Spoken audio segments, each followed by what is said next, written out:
कंत्राटदार संघटनेने विविध प्रलंबित मागण्यांसाठी मुंबईत बेमुदत धरणे आंदोलन सुरू केले। पाहुयात सविस्तर वृत्त। पैसे द्या, पैसे द्या, पैसे द्या, पैसे द्या, पैसे द्या, या सरकारचं करायचं काय? सरकारचं करायचं काय?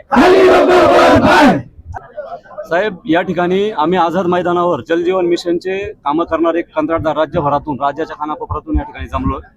साहेब, आम्हाला गेल्या 2 वर्षापासून आम्ही केलेल्या कामाचे पैसे मिळत नाही, म्हणून या ठिकाणी येऊन आंदोलन करण्याची वेळ आलेली आहे। आज आपण ऐकल्या प्रतिक्रिया, इथं इतक्या उद्विग्न प्रतिक्रिया साहेब। आमचे कॉन्ट्रॅक्टर आज आत्महत्येच्या स्टेजला आलेले आहेत। आमचा एक कॉन्ट्रॅक्टर आहे रंगारी म्हणून, त्या बांधवाचा आम्हाला फोन आला होता राज्य संघटनेला की आता साहेब मला आत्महत्या केल्याशिवाय पर्याय नाही। आम्ही त्याच्याकडे आमच्या संघटनेचा एक पदाधिकारी पाठवले आणि ती आत्महत्या रोखली साहेब। आज या ठिकाणी जेवढे लोक जमलेत त्यांचे अकाउंट जर तुम्ही चेक केले तर पूर्ण अकाउंट NP मध्ये गेलेत, होम लोन थकलेत, त्यांचे पर्सनल लोन थकलेत।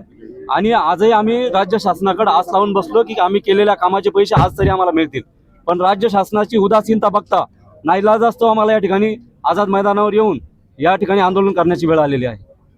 काय तुमचे नक्की प्रश्न आहे त्या प्रश्नावर? साहेब, काय झालं, जलजीवन मिशन अगदी थाटामाटात पंतप्रधान मोदी साहेबांनी जाहीर केला आणि राबवला, परंतु राज्य सरकार पाहिजे तसा रिस्पॉन्स त्या जलजीवनला या ठिकाणी देत नाही।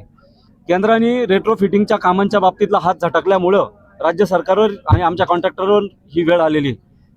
केंद्राने रेट्रोफिटिंगचे पैसे आज रोजी बंद केलेले आहे। केंद्र फक्त नवीन योजना आणि मल्टी विलेजलाच पैसे देणार आहे आणि राज्यातल्या 80 ते 90% योजना या रेट्रोफिटिंगमध्ये येतात।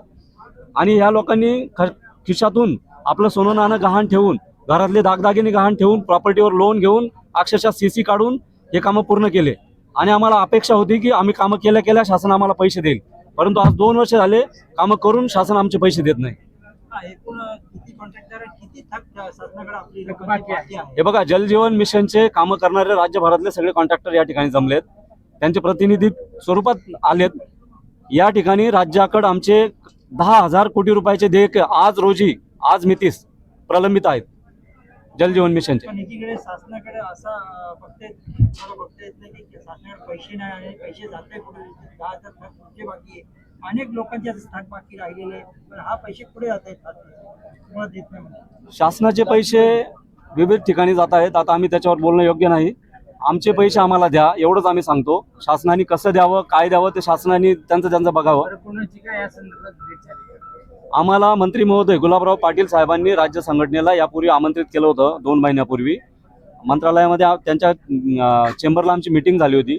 त्या ठिकाणी साहेबांनी आम्हाला आश्वासित केलं होतं की आम्ही केंद्राकडे प्रयत्न करतोय, आम्ही राज्याच्या विधानमंडळात प्रयत्न करतोय आणि जलजीवन मिशनला पैसे आणतोय, परंतु त्यालाही उलटून 2-2.5 महिने झाले तरी अजून कुठेही 1 रुपया आम्हाला आला नाही। आले ते फक्त आता न्यू स्कीमसाठी तुटपुंजा निधी अक्षरशः आला। आमचं म्हणणं या ठिकाणी आज असं आहे की आम्ही राज्यातले जे रेट्रोफिटिंगचे काम आहेत त्याला प्राधान्याने पैसे द्या, कारण त्या कामांची संख्या राज्यामध्ये जास्त आहे।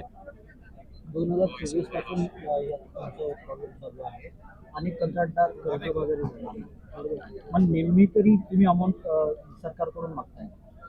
आमचं आज असं म्हणणं आहे, आमचे 10,000 कोटीचे रेट्रोफिटिंगचे बिल प्रलंबित आहे। तुम्ही आज आम्हाला तातडीने खास बाब म्हणून 5,000 कोटी रुपये जरी मंजूर केले 50%, तरी आमचा बऱ्याच लोकांचा प्रश्न मार्गी लागणार आहे, राज्यातल्या योजना पुढे जाणार आहेत, कामं पूर्ण होतील, माय माऊलींचा हंडा डोक्यावरचा खाली उतरेल। काय इशारा आहे साहेब, आज आणि उद्या आम्ही सरकारची वाट बघतोय।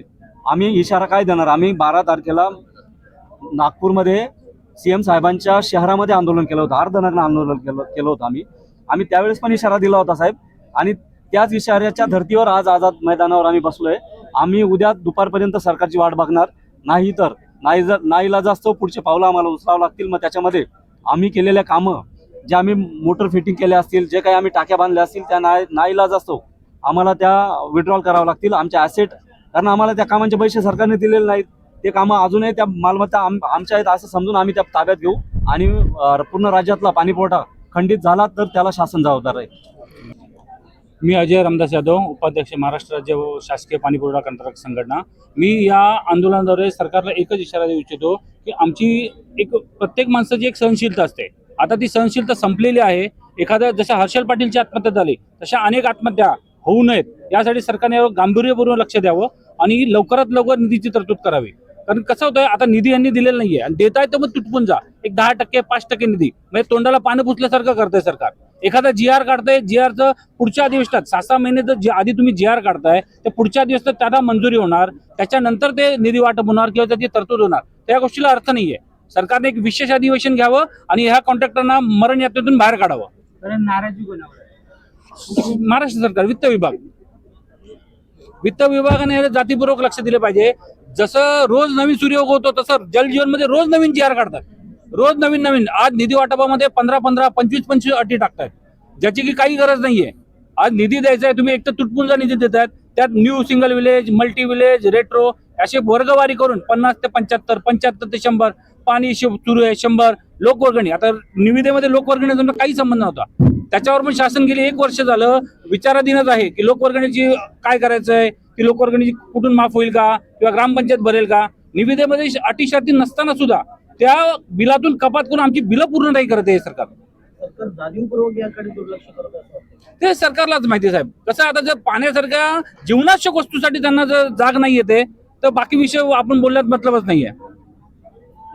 आता जसं माझे सहकारी माननीय अध्यक्ष बाळासाहेब जाधव बोलले आणि अजयजी बोललेले आहेत की आम्हाला वित्त विभागाने ज्या मंजुरी दिलेल्या नाहीत, तर वित्त विभागाने याच्यामध्ये लक्षपूर्वक जाणीवपूर्वक याच्यामध्ये लक्ष देऊन या वित्त विभागातून या फाईल पूर्ण क्लिअर झाल्या पाहिजेत. कारण की आमच्या पाणी पुरवठा विभागाकडून आम्ही फॉलो घेतला असता. पाणी पुरवठा विभाग म्हणते की आम्ही वित्ताला फायली पाठवलेले, वित्त म्हणून आम्हाला फंड मिळत नाही. तर हा फंड हा लवकरात लवकर मिळाला पाहिजे. वित्त विभागाने याच्यामध्ये क्लिअर केलं पाहिजे. आजच्या डेटमध्ये आज आम्ही संघटना म्हणून आम्ही प्रतिनिधी एक सरकार आणि या ठेकेदारांच्या मधला दुवा म्हणून काम करतोय. पण आम्हाला ह्याच्या पुढे या जे ठेकेदारांच्या अडचणी आहेत तुम्ही आता ऐकल्या असतील, या सगळ्या अडचणी ऐकून तर आम्हाला पण आमच्या म्हणजे मला पण राहून नाही. आणि आमची आता माझे मित्र वारले गेल्या वर्षी, त्यांनी आत्महत्या केली, हर्षल पाटील, यांच्या आठवणी आणि हे बघून असं वाटतं की इथून पुढे सगळे ठेकेदार काय करतील. त्यामुळे आम्ही आता पदाधिकारी पण हातबल झालेलो आहे. याच्या पुढे जरी सरकारने याच्यामध्ये वित्त विभागाने लक्ष घातलं नाही तर याच्या पुढे काय होईल सांगता येत नाही. आणि आम्ही संघटना म्हणून तर हातबल झालेलो आता. याच्या पुढे आम्ही काही करू शकणार नाही. जे काही होईल त्याला सरकार जबाबदार आहे. निष्पक्ष बातम्या, नवा दृष्टिकोन, युवा स्तंभ न्यूज नेटवर्क.